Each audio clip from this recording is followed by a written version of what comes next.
In the last 5 years, real estate has taken up really well to digital marketing. In fact, at this point of time, if you go to any of the developers, they'll tell you that it has become their go-to marketing lead. But when everybody seems to be doing the same thing, it takes something special to be able to stand out. And honestly, there are only a couple of brands that are able to do that. Today on our show, we have one such guest from one such brand, Ms. Ayushi Ashar, Director of Client Acquisition and Marketing and Sales Strategy from the Ashar Group. Now join us as she shares some amazing insights on their ideation process, on how they are leveraging artificial intelligence and data analytics to come up with such brilliant positioning. Be back with Ayushi. Hi Ayushi, thank you so much for joining us. Hi Digvijay, how are you? I'm good. Super excited to have you. I want to start off with something that I found out when I was researching on you and Ashar as an organization, right? So I found something very interesting. Ashar as a brand has a very unique approach when it comes to promoting their projects, right? I recently saw your Ashar release campaign from Kalwa to Kalwa, if I'm saying that right?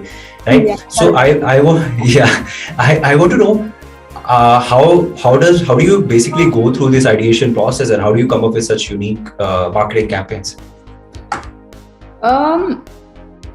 Well, I think, real estate in general is considered to be pretty complicated in India, especially. For an outsider, it can seem quite daunting. There are FSI changes, and then the market dynamics change, and then election rule comes in, environment comes in. So all of that put together, a lot of parameters change. But overall, I think what we believe is that you can't change one thing, and that's the land.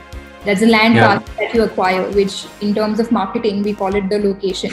So you cannot change your location. And so as a brand, when you look at our portfolio, some of the most crucial and pivotal bets that we have made, whether it was, having the IT park in Bagley Estate or our ultra luxury asset, which is Navroz, or whether it is the Kalwa project when we acquired our first land parcel in Kalwa.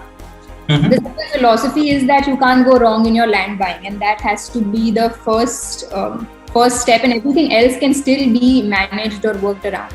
So when we started out our first project in Kalwa, that was about 4 years back or so, that's the type of potential we saw in that market as well. It was 10 minutes away from Thane, the proximity to Kalwa station, Thane station, connectivity wise, a lot of infra benefits, infra initiatives were being brought on by the government and the corporation.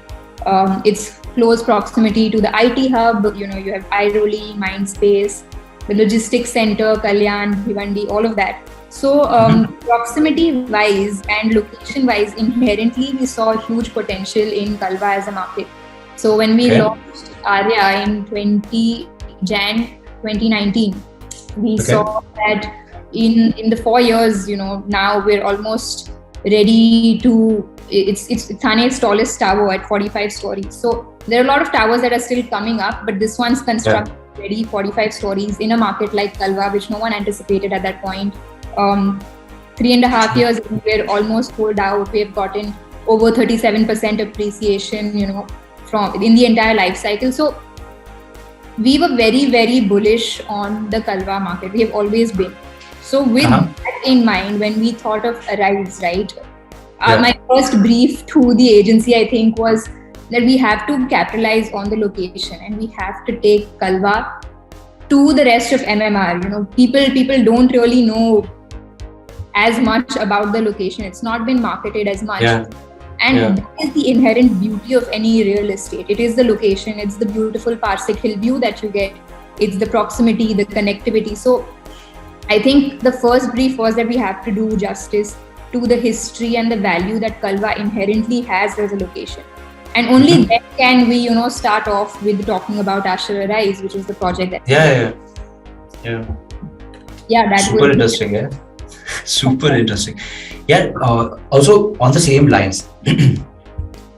Now this is something that location-based, I think, marketing campaigning and promoting the location much more than the project and making it the the crux of the marketing campaign. Is this a strategy that evolved, or the marketing team at Ashar basically came up as a part of the evolution, or this is something that they have been doing right from the beginning?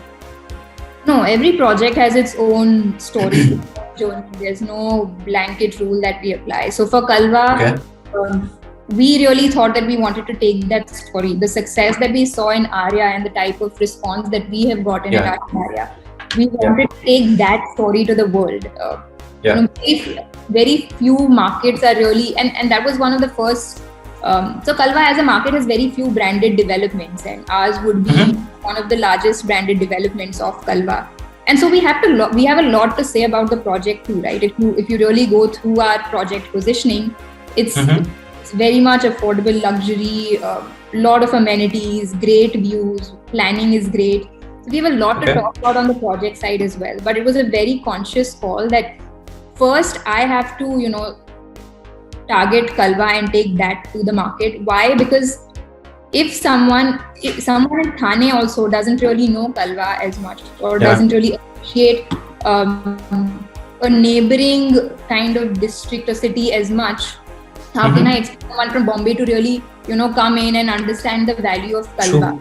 So Kalva is 10 minutes away from Thane. You go to the interiors of Thane and it will probably still take you 20-25 minutes to get to, certain parts of Thane with the traffic and Kalva, you can, from when you enter Thane, you can reach Kalva within 10 to 15 minutes. So that positioning had to be, was very important for us. And we have it is one of our largest projects, not just in Kalva but also in Thane. It's our largest land parcels, and so we were very excited, and we thought that it's better that first we start off with positioning Kalva, then we move to the product. We wanted to establish that brand value for Kalva as well.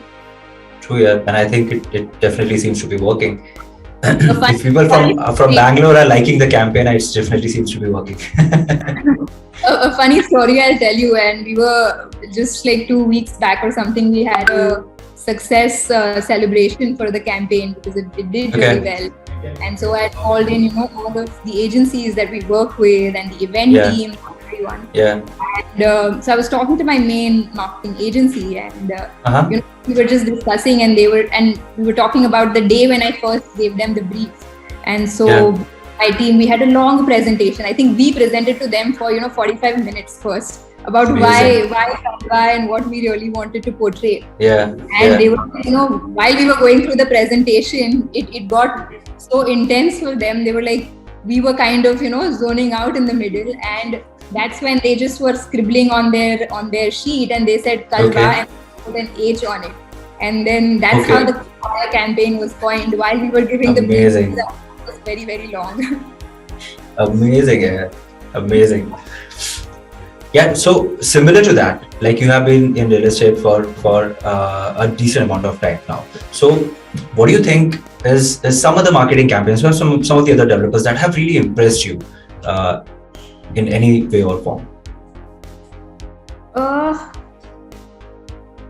Honestly, I don't follow as many real estate campaigns. I really, really don't as a person.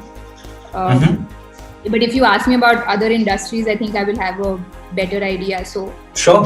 A lot of I think FMCG does great when it comes to really marketing a product. I think few examples is, I know I was reading once, and some of my friends in the US really told me about this campaign which Domino's did, which was paving for pizza, and they filled the potholes in Texas. I think this was in Texas, and they filled or I'm not sure which state, but they filled the potholes. Domino's got in trucks, they filled the potholes, they wrote Domino's Pizza on it because the positioning was that when of course the truck goes through the potholes, the cheese of the pizza gets stuck to the box and the experience isn't as great. And on the trucks they wrote paving for pizza, and that was a very successful campaign that Domino's did. Amazing. I think something that, No, please continue. So I was saying the example that you gave and the experience and the background that you're coming from, what I feel is one thing that when somebody is not coming, is taking in a lot of inputs from all the other industries, it's a very different point of view that you can bring to and a very new and fresh set of eyes that you can bring to the new industry. Yeah. Digital campaign is all about that freshness and exactly creativity, simplicity. You take Apple's shot on iPhone, right? So simple, but so powerful. You take I mean, for example, even Mumbai police, I think they're killing it with their Instagram. Yes, totally. It's like everyday things, but because of that, they're just creating such a powerful brand. So I think I take inspiration from, I think, all of these type of very fresh ideas versus, the traditional way of doing things. Okay, sounds amazing. So, for example, let me come back to the marketing campaigns bit. And since you are involved and engaged in a lot of design and let's say strategy for marketing and sales, so how do you when your team is sitting down and deciding the distribution of spends across the different channels, so how do you do it usually, or what's your usual split? So the way we usually split it is, again, it changes project to project. There's no one way to do it, but you're talking about my marketing spend, right? How I yes. Yeah. So I think a majority of it is, of course, split into online, offline, all your various channels, and it's split according to that.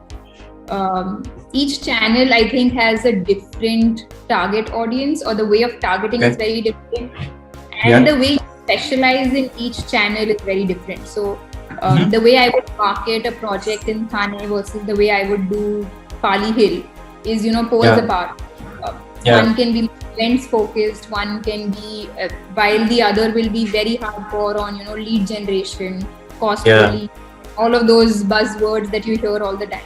So it's very, very different. Of course, we have a rough structure that we maintain. We have love sheets in the organization. We have a budget sheet, and that 20% should go to this, print should be XYZ, outdoor should. So we have all of that, and then along with all the budgets, we go very, very micro. I mean, to the extent of one flyer, So we love our Excel sheets. We track all of that in there, and we what we try to do is against each medium that I'm targeting, try to have the lead count or an expected lead count. So even if it is some callers that we're deploying and we're using telecalling as a resource, or we're getting some data, some cold data, all of that. So we again sync it up with the lead targets, and that's how we usually go about the bifurcation. But it changes. There's no one blanket rule. Yeah. Totally understand that. Yeah, one thing that you talked about or touched upon in the beginning about land acquisitions, right? So I want to connect that to the customer acquisition cost, which we hear a lot in real estate is quite rising and stuff, right? So when you are picking up that land parcel or deciding to acquire a land parcel, how do you take into account in that, for example, for the Kalwa projects or the Kalwa land parcels that you took, you said that it has been a 3.5 to 4 year journey, right? So have you been tracking the customer acquisition cost, and how have you been doing it for that particular land parcel? So I think customer acquisition cost is one of the most important metrics.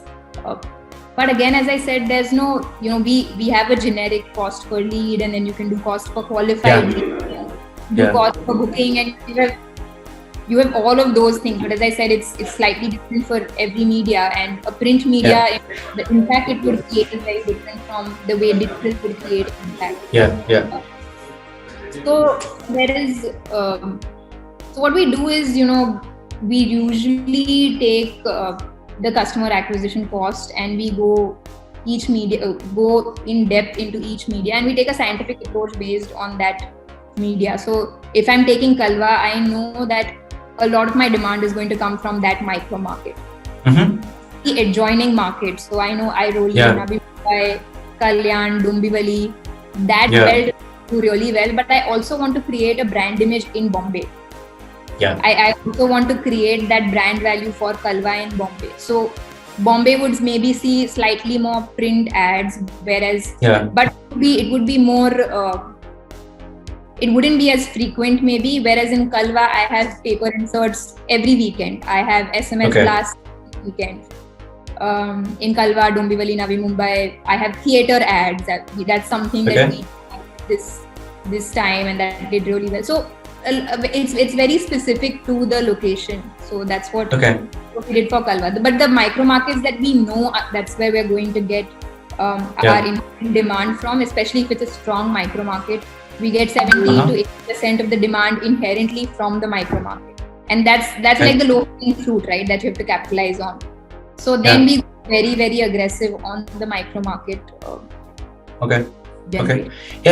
When with respect to the micro markets and let's say deciding when you have a project, what micro markets need to be targeted, or what would be a good choice apart from the adjoining ones. So how much of it are you dependent on data analytics? For example, you did mention Excel quite a bit. So how much of it is real time or recent history, or how much of it is from traditional experience that you're bringing in deciding any kind of strategy? 50-50. Big fan of data because it tells you the real truth. Numbers can't lie and data doesn't lie. One of the things you'll hear a lot in our office is put it on paper and put the numbers and show me. That's something very characteristic of our office. Again, I'll split this into two parts. What we have is primary data and secondary data, and why both are important in real estate is because secondary data, you have a lot of data analytic companies, right? You have like Prop Equity and Sizes for Us, and so many of these where we have CRE metrics, metrics, and we get a lot of our data from these organizations. I have a special analysis and MIS team that really, evaluates that data. We go right in depth from supply, demand, 5-year, 10-year trends, the ticket size, unit size, all of it. So we do all of that analysis. And I would do that even if I know about Thane and that's our home ground, I would still do that data analysis to get a refresher, even though we know a lot about this market. So we definitely do that. But all of that is always coupled with primary research. So I have a team that goes, they will, what the market is doing, what is happening in those societies, what is really, because that primary research and that feel of real estate, that's very, very crucial. So you can't just rely on secondary data. You have to back it up with your primary data. There are so many schemes going on. There might be so many nuanced things. So you have to, it has to be a tandem. But we rely very, very heavily on that. Every 2 months, I send out teams for doing primary data assessments, and it works. So when you are collecting so much of data, so are you using any sort of technology, let's say CRMs or anything else, to be able to manage and mix and bring out the right, let's say, output from the data that you're gathering? We have a software that we use for our own internal lead management. So that's again another data source, right? When we have been in a market for 3 to 4 years, I have so many tokens generated. That again is a very, very big source of data. Type times, but their budgets, their locations, the typology they're looking for. So so that we have a software for our own internal lead management. And then apart from that, a lot of Excel. I think Excel is lovely. You can do wonders on it. So we do a lot of number crunching on Excel and graphs and things like that. But no specific software for the analysis as such. But we rely on data analytic companies to give us those reports, and then we do on Excel. Okay, makes sense. And so platforms, if that's a software that you consider. Yes. We have subscriptions to their platforms and their geo mapping, and we can draw out which micro market we want. So we do all of that stuff. We draw out, we put the boundaries, and then we can get the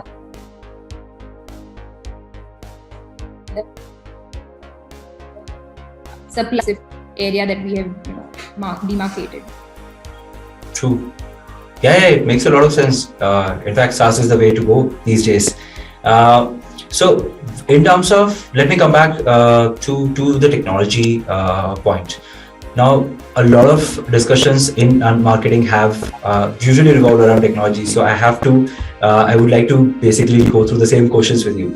AI, blockchain, metaverse, all these things have now been heard a lot more in real estate. Have found applications in one place or the other in real estate, right? So artificial intelligence, for example, has come a lot into marketing, right? So have you, apart from the marketing channels, or in fact, even in marketing, if you have seen the impact, and what do you think of it becoming more mainstream than just a buzzword? I think the potential is huge. The type of secondary data and understanding of consumer trends and consumer psychology that you can get by using AI can be game changing if utilized well. So Yeah. it's complicated data, right, that you get, and you need to know how to find your way through that. But I think the potential is huge because you can track what the consumer preference is and what he prefers subconsciously. It's not a direct thing that he's taking this path and going it, but it tracks all their indirect paths, and then into that our eventual goal is to be able to do a lot of our digital marketing in-house and develop those type of capabilities. So we're exploring a lot of avenues on that front which take us deeper and deeper into this. But the scope is huge, tremendous. Yeah, amazing. Yeah. So in fact, that is the kind of response that we have been getting from all our guests in all our conversations. Now, next technology that I want to take up is virtual reality. And I mean, most of the developers have tried it, especially during the lockdown phase, to do virtual site visits, right? And now it has become a part of the virtual sales room and stuff. So have you as an organization indulged, and what do you think about it? Yeah. There was a whole virtual visit phase that we all went during COVID, where there was like no time, no cut off from work. So we did, we wholeheartedly adopted that. But I think although virtual visit is a great way to showcase your brand to a new customer, conversion ratios are a lot higher when we have actual site visits. So, I think in India especially, buying a home is such an emotional decision for a family. For a lot of people, it's maybe the one and only time that they would be making that type of a choice. And because of that, they really want to come in, touch, feel, see the sales flat, show flat. So they want to really get that experience. So, now we don't do virtual visits anymore unless someone's really outside the city or maybe international markets. So international markets, virtual visits works great. We've had bookings also from international markets completely online. Amazing. Or WhatsApp calls, and we've had bookings for international markets. But if the customer is local, we really push for a site visit. Okay. Makes sense. In fact, what you're saying has been the common theme of response. It does help in, let's say, amplifying the qualification of a lead in terms of interest. But yes, it can only be a complementary thing to the actual site visit and stuff. Yeah. Very interesting. Yeah, I want to take a slight detour and come to the role of channel partners. So as an organization, how much is Ashar and you guys engaged with channel partners in terms of your sales? What percentage of it is handled by them? And how do you engage with them? We have a channel partner team, and we have a channel partner base, and we're in constant, they play a huge role. 60 to 70% of our portfolio sales comes from channel partners. And I mean, see, they're the influencers, they're the distributors, they're the bridge between the developer and the consumer. So that personal touch is very, very crucial. A developer can construct and we can build it, but we need those people who really speak for our brand and push it across to the consumer, and the channel partner community does all of that and more. So that's something we're always grateful for. We have associations with over 1,200 channel partners across MMR, and it's growing, and it's across different segments. So we have our affordable bed and mid-income, and we have the ultra luxury segment too, where we really work exclusively with a lot of channel partners. And so yeah, across our portfolio, we're very And how do you usually engage through your teams, through your coordinators and through your sourcing managers? How do you engage with them? Do you organize events, or do you basically have something, let's say a mobile application or a technology to enable constant engagement with them? We have WhatsApp groups. We have our sourcing managers. We have events that we host. So there are large scale events and small scale events. It's a mix of both. Some things that we're working on is more engagement sessions, workshop sessions. For certain channel partners, we also give them support in terms of whether it's SMS or digital marketing, or whether it's small as a paper insert or anything of that sort. Sometimes we do educational workshop sessions kind of with them on really how to use digital marketing better. So different ways it changes, but it's a constant engagement. But yeah, what you said, an app is really something that we would be interested in developing, if it can be an own app or something of that sort. I think that's a great idea. Because as the base increases, it becomes very hard to maintain that same level of personalized touch. True, very true. But we try to do that through our WhatsApp groups and all of that. Okay. And since we are talking about brokers and channel partners, right? So I wanted to also bring in some startups such as No Broker, which officially and publicly are a platform which are basically looking to remove brokers. I'm not quoting them, but it's officially, it looks like the positioning that they have taken up. So what do you think of their stand, and what do you think of the future of brokers in real estate, or the importance of them in the community? See, I think one of the most important things in a broking business, or anyone who's a broker, right? For them, the most important thing is client retention, because they have to retain their client to be able to get the financial benefit out of the deal. And to retain that client, client servicing becomes very important. That's why people really get in or loop in a broker.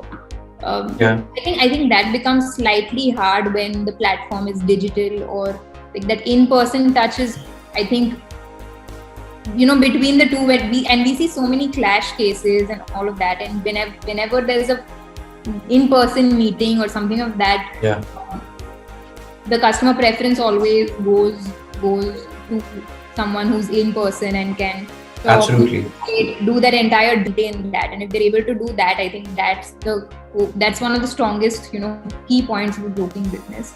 But the feel of like an in-person broker who almost becomes a part of the family, right, for a customer. I that can't be changed so easily. True, makes a lot of sense.